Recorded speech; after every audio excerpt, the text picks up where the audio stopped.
이유 있는 믿음 네 번째, 신앙에 던지는 진짜 질문들. 베드로후서 1장 20절 21절 말씀 같이 하겠습니다. 먼저 알 것은 경의 모든 예언은 사사로이 불 것이 아니니 예언은 언제든지 사람의 뜻으로 낸 것이 아니요 오직 성령의 감동하심을 입은 사람들이 하나님께 받아 말한 것임이니라. 아멘. 아멘. 자, 오늘 이 질문부터 시작합니다. 질문 보세요. 성경은 그냥 인간이 만든 책 아닌가? 이런 질문에 교회를 좀 다니고 주일학교를 착실히 다닌 사람들은 대답하죠. 분명히 알고 있지 않습니까? 근데 여러분, 이게 그냥 단순히 뭐 새가족 이제 막 교회 다니기 시작한 사람들에게나 아니면 주일학교 학생들에게 던지는 질문이 아니에요. 저도 이렇게 많이 가르쳤고 배우기도 했지만 제가 이 설교를 준비하면서 이 질문이 그 질문이 아니구나 라는 것에 참 깨닫고 이렇게 질문을 만들 수 있습니다. 내가 이 말씀 정말 믿고 살아도 되는가? 여러분이 성경이 사람이 썼느냐 아니냐, 이것은 그저 지식으로 맞다 틀리다 할 이야기가 아니라 정말 내가 이 말씀, 이 성경 믿고 살아도 되는가? 이 질문으로 바꿀 수가 있다는 거예요. 자, 한번 대답해 보시죠. 내가 이 말씀을 정말 믿고 살아도 되는가? 대답 없습니까? 이런 건 대답하셔야 돼요. 예. 자, 오늘 21절 말씀에 이렇게 합니다. 예언은 말씀입니다. 언제든지 사람의 뜻으로 낸 것이 아니요 오직 성령의 감동하심을 입은 사람들이 하나님께 받아 말한 것이다. 자, 분명히 사람이 썼다고 말을 합니다. 사람이 썼다고 분명히 말하고 있어요. 이것까지 부인하지는 않습니다. 그런데 사람의 생각에서 비롯된 게 아니다. 이 중요한 거죠. 사람의 생각으로 말미암은 것이 아니라 성령으로, by the Holy Spirit, 성령으로 말미암아 전달되어진 사람들에 의하여 하나님께서 말씀하신 대로 그것을 기록한 그 내용이라고 말하지 않습니까? 그러니까 하나님께서 말씀하셨다. 이게 오늘 본문의 핵심이에요. 오늘 이 얘기하려고 그러는 거예요. 그러니까 사람이 기록한 책이냐라고 말할 때 이 책이라는 그 개념이 하나님께서 말씀하셨다. 이게 매우 중요한 거예요. 제가 박사 논문 쓸 때 저를 붙들었던 하나의 그 키워드가 뭐냐면 하나님이 말씀하신다예요. 그런데 God speaks. 하나님 지금도 말씀하신다. 그거 제가 붙들고 이제 논문 썼고, 지금 설교학 그리고 설교 실습 책 지금 쓰고 있는 중에 딱 붙들고 있는 게 바로 이거예요. 하나님께서 말씀하신다. 이게 굉장히 감동해야 되는데 자, 왜 우리가 이 말씀을 믿어야 되는가를 제가 한 세 가지로 말하려고 합니다. 첫째는 성경은 통일성, 유니티가 있는데 remarkable, 놀라운 통일성을 가진다, 이렇게 말합니다. 자, 이건 무슨 말이에요? 성경은 한 사람이 쓴 것이 아니다, 뭐 이런 얘기 아시죠? 여러 사람이 썼다, 아는 겁니다. 그런데 시대도 다르고 장소도 다르고 분명히 언어도 달라요. 근데 성경은 하나의 큰 그 흐름이 있습니다. 이거를 유니티, 통일성이라고 말하는데, 창세기에서 시작한 문제가 요한계시록에서 해결이 돼요. 그 사이에 어마어마한 많은 일들이 있습니다. 아담이 문제를 일으켰는데 그 문제가 중간에 해결할 수 없을 많은 일들이 굉장히 많이 생겨요. 역사가 끊어질 것 같고 더 이상 하나님께서 말씀하신 대로 이루어지지 않을 것 같은 일들이 계속 되는데 놀랍게도 그 일이 흐르고 갔다는 거예요. 여러분, 이게 무슨 말입니까? 하나의 구원 이야기가 흐르고 있다. 이게 놀라운 통일성이라는 것이 뭐 언어가 같고 이런 정도가 아닙니다. 언어가 달라요. 언어가 적어도 우리가 알기로 히브리어와 헬라어로 돼 있지만 아람어도 있습니다. 그래서 적어도 3가지 언어로 기록되어 있는 것이 바로 성경이거든요. 근데 여러분 보세요. 하나의 통일성, 그게 뭐냐면 말씀하신 분이 한 분입니다. 여러 사람이 기록했지만 한 분이 말씀하셨고 그 한 분이 다양한 사람들에게 다양한 방법으로 말씀하셨는데, 그 다양한 방법도 우리가 볼 때는 다양하지만 그러나 분명하게 성령에 의하여입니다. 심지어 예레미야 성경 같은 경우는요, 그거를 칼로 찢어서 쫙쫙 찢어서 난로 불에 태우기도 하고 뭐 여러 가지 어려운 일들을 많이 겪었으나 그럼에도 불구하고 놀랍게도 하나의 그 흐름, 그것은 말씀하신 분의 흐름이고 하나의 주제, 예수 그리스도의 구원이에요. 두 번째는 성경은 역사 속에서 버텨온 책이다. 여러분 이런 거를, 앞에 거는 그래도 누구나 다 아는 이야기인데 이런 거는 좀 기록하고 기억했으면 좋겠어요. 성경이 역사 속에서 버텨왔다. 여러분이 버텨왔다는 말을 좀 주목해 보셨으면 좋겠어요. 무슨 말입니까 여러분? 사람들이 신화로 생각한 거 그게 아니에요.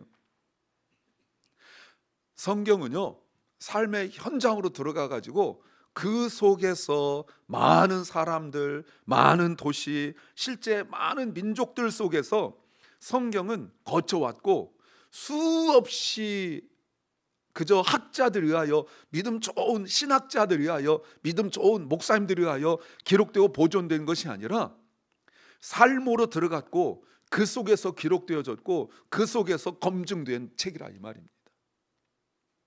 정말 프레셔스한, 정말 귀중한 책이니까 저기 어디다가 이렇게 넣고 한국만 하더라도 뭐 조선왕조 실록이나 이런 것들 막 거기 아무나 못 들어가더라고요. 지난번 TV 난 거 보니까 오직 검증된 한두 사람만 들어가는데 들어갈 때도 쑥 들어가지 않고 몇 개의 단계를 거치고 또 혹시 그것이 뭐가 있을까 봐 또 뭐 옷을 입고 장갑을 끼고 마스크를 끼고 뭐 안경 끼고 이렇게 해서 들어가서 겨우 만지고 여러 사람 있고 이렇게 하는데, 성경은요 그냥 시장통에 던져진 것처럼 사람들에게 주어졌고 사람들이 그것을 진짜인지 가짜인지를 계속 검증해 온 그런 책이에요.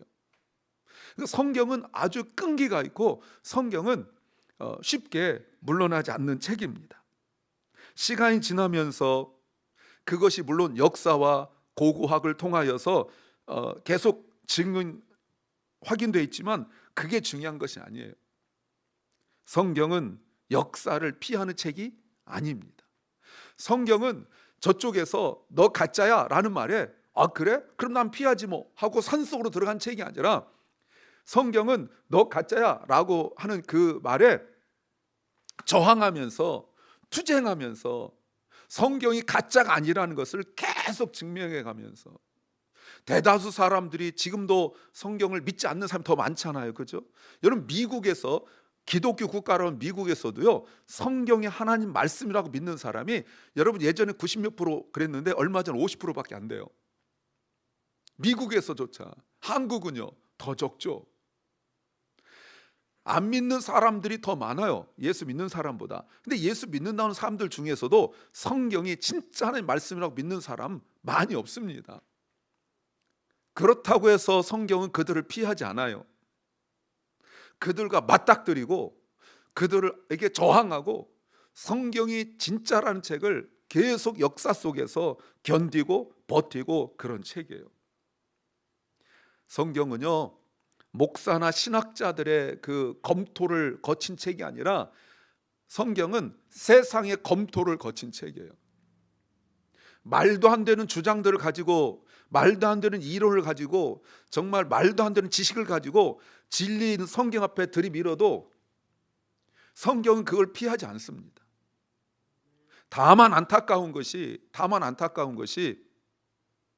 미국을 비롯하여서 이게 너무 그 인간적인 것들이 성경을 판단하고 재단하면서 정말 많은 그리스도인들이 편협한 사고를 가지고 있는 게 너무 안타까워요.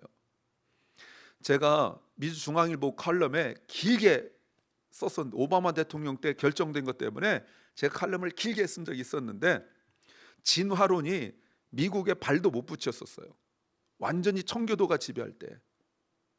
그래서 진화론은 말도 못 하다가 나중에 오바마 때 그리고 그 이전에도 여러분 성경이 진리니까 저쪽에서는 자료를 이만큼 가지고 오는데 우리는 성경책만 가져가서 이게 사실이라고 말할 때 여러분 판사가 성경책이 아니라 그들이 가져온 그 자료에 의하여서 진화론을 인정하고 학교에서 창조를 못 가르치게 만들어 버렸어요. 그 제가 칼럼에 뭐라고 썼냐면 큰 교회 건축하고 이런 것만 하지 말고 물론 해외 파송도 선교사 파송도 해야 되지만 국내에서 정말 쓸만한 기독교 학자들을 문화학자들 잘 키워서 연구소 세우고 그들에게 선교비 후원하듯이 연구비를 주어서 그 세상에 거대한 그 인본주의 성경을 거역하는 세력 앞에서 이론과 그리고 여러 가지 지식을 무장하는 그런 연구소를 만들고 후원해야 된다. 이걸 제가 많이 썼었어요. 너무 안타깝죠. 그래서 우리는 그저 눈 감고 믿는 것이 아니라 성경을 분석하고 파악하고 계속 질문하고 그렇게 믿어야 돼요. 무조건 뭐 한 줄 나오고 아멘. 물론 그런 것도 필요합니다. 예전에 제가 말씀드렸습니다만 제가 학교 다닐 때 어떤 그 후배가 절 찾아와 가지고 저한테 이렇게 얘기했어요. 성경이 도무지 믿어지진 않아요. 저한테 이렇게 얘기했었죠. 제 얘기 말씀드렸을 거예요. 아무리 설명해도 안 믿어져요. 그러니 전도사인데 자기가 성경을 믿지도 않는데 설교하려니까 너무 괴로운 거예요. 그래서 제가 이렇게 얘기했어요. 그러면 너 내 말대로 해볼 수 있느냐? 해보겠다고 그래서 한 절 읽고 무조건 뒤에다 아멘 해라. 제가 이렇게 얘기했어요. 대죄 전제 하나님 먼저 아멘, 아멘, 아멘. 계속 아멘 하다 보니까 여러분 3장이 가기도 전에 믿어지는 거 아닙니까? 목사는 그럴 필요는 있어요. 물론 다 그럴 필요는 없습니다만 성경에 질문하세요. 왜? 왜? 라고 계속 질문하세요. 의심하세요. 그 의심 나쁜 게 아니에요. 알기 위한 의심이니까. 제가 지난주에도 말씀드렸잖아요. 계속 의심하고 계속 질문하고 그리고 검증해 가라 이 말입니다. 역사 속에서 어떤 일이 있었는지 그런 거를 계속 검증해 나가고 질문하셔야 돼요. 그리고 여러분이 생각할 때 진짜 어려운 질문 저한테 하세요. 제가 모를 만한 것 많습니다. 그러면 제가 그 자리에서 설명 못할 수 있죠. 그것 때문에 저도 공부하는 거예요. 그것 때문에 제가 자주 말씀드리지만 제 노트 굉장히 많습니다. 지금도 궁금하여 질문한 거 굉장히 많아요. 제 휴대폰에는 성경 원어부터 해서 성경 프로그램이 어플이 굉장히 많이 깔려 있어요. 계속 점검하고 확인하고 그래요.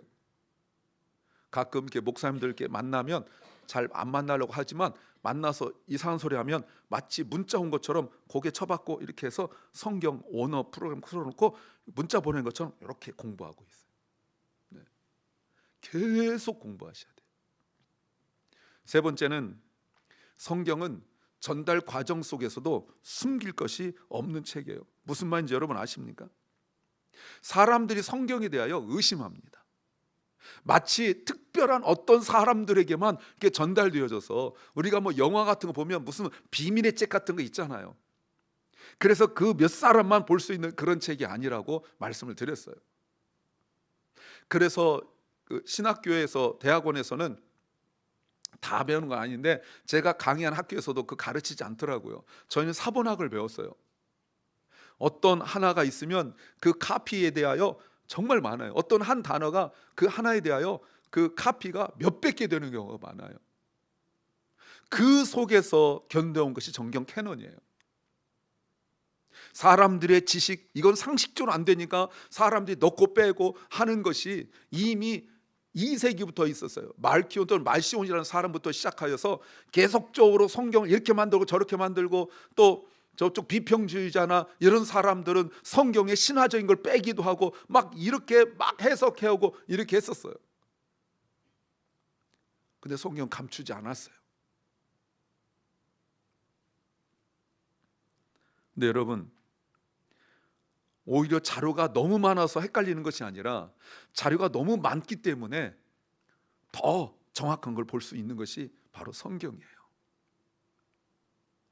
그러므로 기독교 신앙은 원본은 없고 그리고 진실만 남은 그런 내용이 아니에요. 언제든지 검증이 가능하고 언제든지 추적해야 되고 언제든지 의심해야 되고, 그러면서 이것이 진리라는 사실을 내가 믿음으로, 지식으로, 그리고 삶으로 증명해내는 것이 우리 그리스도인들의 임무예요. 여기서 우리는 꼭 붙들어야 할 것이 있습니다. 성경을 내가 믿는 이유, 고고학 때문만이 아니고 사본이 많기 때문만 아니에요. 그것이 내 믿음의 근거이기 때문에 그렇습니다. 예전에 제 간증을 했었죠. 전에 우리 교회 잠시 다녔던 분이 그 전에 교회를 잘 안 다니고, 그리고 자기 신앙생활 열심히 하는 아내 괴롭히고, 교회 출석하면 목사님한테 이상한 질문하고 막 이렇게 했었어요. 그랬다가 저를 만났죠.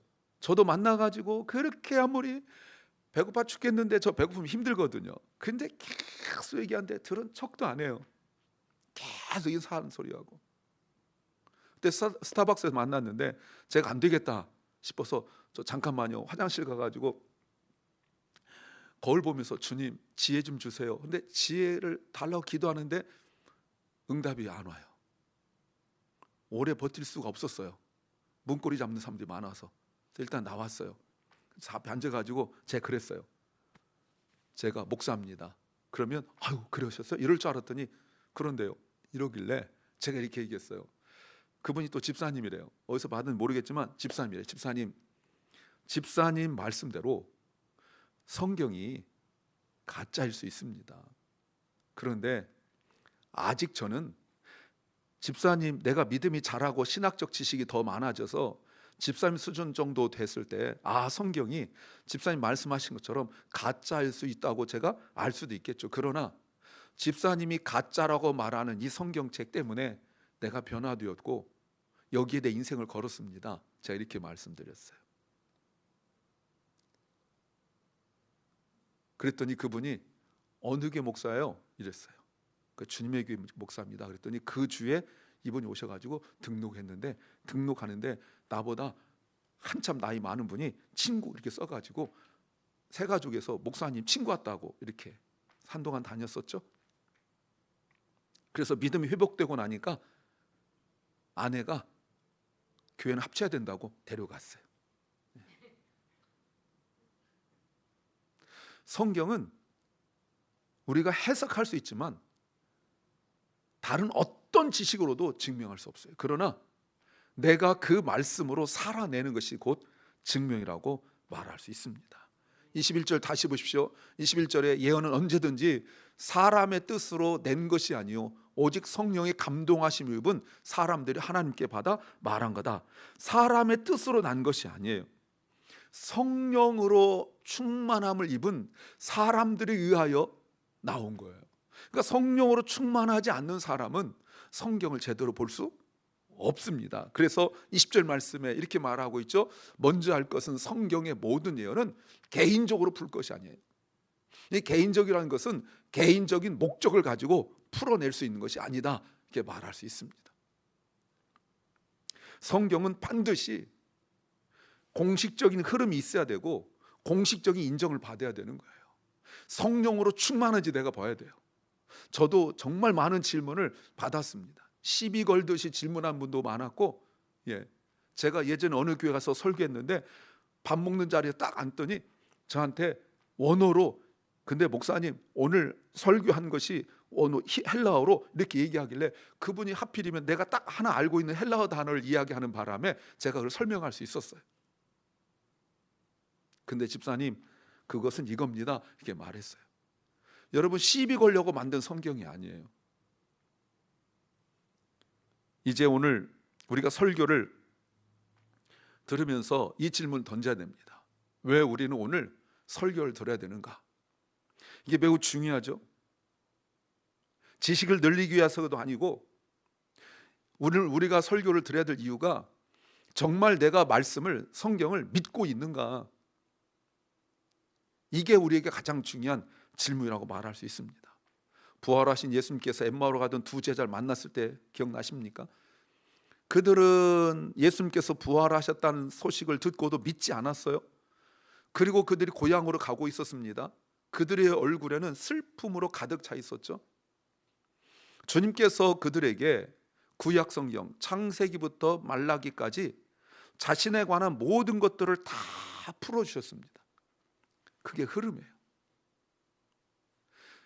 예수 그리스도 이야기를 하는 것이 바로 성경이에요. 그럴 때 그들의 마음이 뜨거워졌어요. 왜요? 말씀은, 성경은 인포메이션, 정보를 주는 책이 아니에요.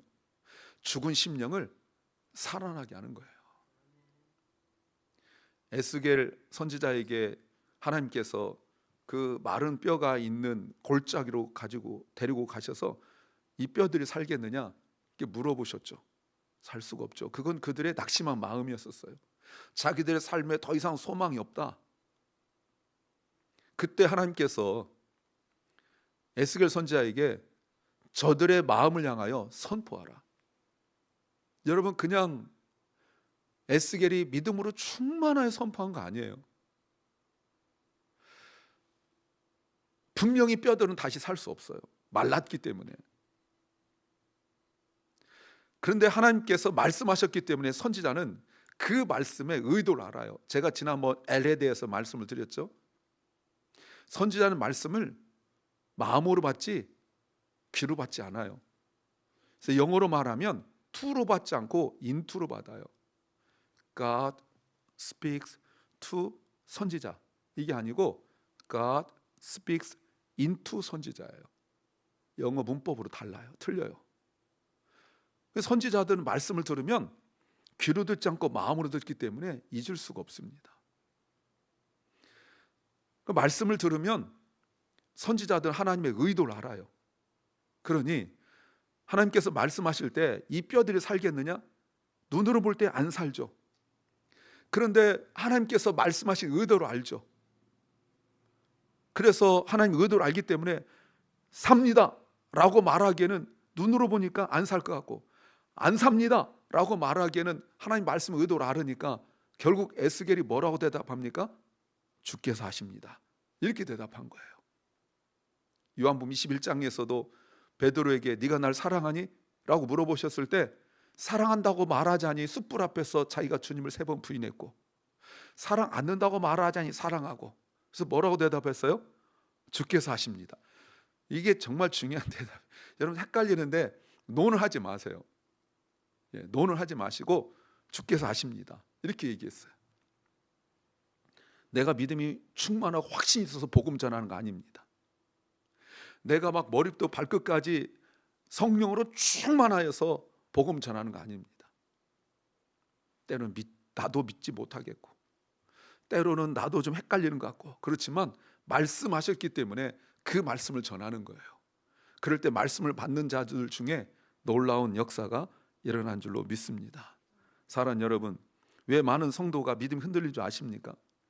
왜 많은 성도들이 믿음의 자리, 예배 자리에서 자꾸 멀어진 줄 아십니까? 바빠서 그럴까요? 기분 나빠서 그럴까요? 삶이 힘들어서 그럴까요? 아닙니다. 성경이 정말 믿을 만한 말씀이라는 확신이 약하기 때문에 그렇습니다. 그 말씀이 선포되는 곳이 예배자라는 사실을 자꾸 까먹으니까 그저 예배라는 어떤 그 세레모니, 예배라는 어떤 그 형식, 이거라고만 생각하는 거예요. 예배 자리에서 살아계신 하나님 말씀이 선포된다는 사실을 자꾸 잊어버리니까 그래요. 성경을 신뢰하지 못하면, 말씀 설교를 신뢰하지 못하고, 그러면 그 예배는 나에게 선택이 되고 말아요. 여러분, 성경이 하나님 말씀이라고 믿으신다면 이제 기준은 분명해졌습니다. 그래서 오늘 결론은 단순해요. 성경은 믿음을 강요하는 책이 아니라 믿을 이유를 주는 책이에요. 그래서 여러분 성경을 보실 때 그 믿을 만한 이유, reasons to believe, 성경을 믿을 만한 이유를 찾아가는 것이 성경 공부예요. 그냥 밑줄 긋고 또 내용 알고 이런 정보가 아니라 우리가 성경을 볼 때는 믿을 이유를 찾아가는 거예요. 그 믿을 이유를 찾는 사람들이 믿음이 자라는 거예요. 교회를 오래 다니고 뭐 그래서 훈련도 받고 교사도 하지만 성경을 믿을 이유로 찾지 못하는 사람들은 그 말씀의 감격을 몰라요. 그러니까 간증이 없잖아요. 그러니까 맨날 간증이 말씀을 깨닫고 말씀으로 뜨거워지 이런 간증이 없고, 기껏 간증, 기껏하게 해서 죄송합니다만 간증이 뭐 병 낫고 뭐 문제 해결되고 기도했더니 뭐 애가 어떻고 이런 얘기밖에 못 하는 거예요. 해프닝밖에 간증할 게 없는 거예요. 말씀이 나를 얼마나 뜨겁게 하고, 말씀이 나를 얼마나 감격해 하고, 말씀이 나를 얼마나 방향을 틀게 하고, 말씀이 나로 하여금 하던 것을 안 하게 하고 안 하던 걸 하게 하고, 이런 간증이 하나도 없고 맨 주변에서 일어나는 이런 일들밖에 말하지 못하는 것은 말씀에 대한 감격과 은혜를 누리지 못해서 그러는 거예요. 자, 다시 한번 이렇게 질문하죠. 나는 정말 이 말씀을 믿고 따를 것인가? 성경이 정말 믿을 만한 책이라면 참고서도 아니고 장식품도 아니고 하나님 말씀이에요. 그래서 오늘 우리는 이렇게 고백해야 됩니다. 성경은 사람의 책이 아니다. 성령께서 사람을 통해 주신 하나님의 말씀이다. 그러므로 같이 읽어볼까요? 시작. 그러므로 우리는 이 말씀 앞에 순종해야 한다. 그러면 엠마오로 가던 두 제자들처럼 마음이 뜨거워지고 가던 길을 스탑하고 되돌아서서 와서 그리스도를, 복음을 증거하게 될 줄 믿습니다.